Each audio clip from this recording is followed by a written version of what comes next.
What is going on, guys? Welcome back. Commentary for you. You know, Connected Franchise this year been a focus on my channel. I want to go through this owner mode sandwich menu because to me this shows just how far this mode has fallen off. My goals are to get to a Super Bowl. That's it. Doesn't every team have the same goal in fairness? I mean, there's nothing dynamic about this. Now, to continue with that same principle, we're going to go to the media statements where you know that we've got a new coach, a quarterback coming back from injury, a new halfback starting, wide receiver with a drug issue, and there's nothing there. At a time in real life where everything would be there, there's nothing. Now, I want to talk to you guys about some conflicting information in this mode. And we're going to start by looking at this interactive chart. And I joke when I say interactive. I want you to notice that the fan happiness is down, but the concession, merchandise, and ticket sales are all up. That's going to be important for later because knowing that the jersey sales are up, we're going to go and we're going to take a look at who actually leads our jersey sales, which obviously to many of you is not going to be a surprise. Andrew Luck, T.Y. Hilton, our new running back LeGarrette Blount, our new wide receiver Josh Gordon, and Marlon Mack. Everything seems fine to me. There's no problem there. When we look at the team popularity, I don't really know what to do with this screen. We're above 50% nationally. We're 83% locally. That seems pretty good to me. According to the little thing there, it says our marketing efforts have been successful. Why care? Go back to the media relations. Again, there's no statements at a time where there should be every single statement. So this is where we're going to start to talk about information that conflicts. And when I think about conflicting information in this, I think about a game mode that doesn't have a lot of time put into it. So ticket sales all show good value. The tweets here, if you want to change the price, you can. The tweets all show that the ticket prices are where they expect them to be. But let's go to the merchandise.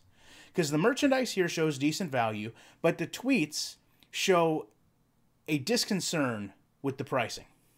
Luck jersey's too expensive. It shows right here it's a decent value.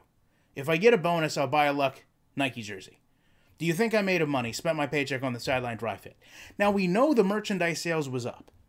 We know that the fan happiness was down. Nothing else relates to there being a problem other than these random tweets. Two of them from the same fan, mind you. That to me is just a little bit short-sighted.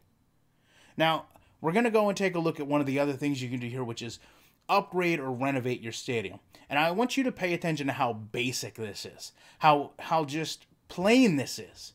There's no reward with this. I mean, I knew this mode had digressed. I didn't know that it had gotten this bad. I really didn't. I kind of stayed away from it because I was afraid of knowing how bad it is, but now that I'm hearing it's the reality, it's almost depressing. So I'm going to go over to the stadium seat. I'm going to renovate. That's it. I just did it. The tweets here are all from the same person. Fan zone is awesome. Stadium seating is nice. Concession stands were shiny and new.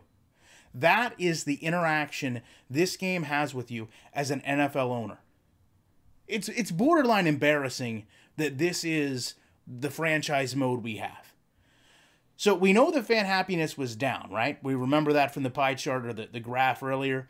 Yet when you go here, everything seems good. It actually says fan happiness good.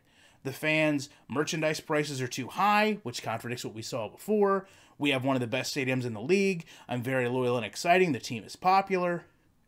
That doesn't jive with what we saw in the team value in the jersey sales. Now, finally, we're going to go to the staff, and this is the most comical one. So, you see there, we have one of the finest staffs in the league. It's not an area that needs to be worked on. Yet the tweets say, could our trainer be better? Sure. It's not my place to decide. Win or lose, the only thing that matters is our head coach is friendly. That's crazy. Every one of these contradicts the other. And then obviously you go down to team success and you look at a graph. You can't interact with it. You can't change it. You don't really know what it means when you're scrolling through other teams. And this is where this game mode is. The franchise game mode of an NFL game. And look at how lackluster it is, in my opinion. Love to know your guys' thoughts on this. Appreciate you checking it out. You know that I'll be back in the week with more commentary.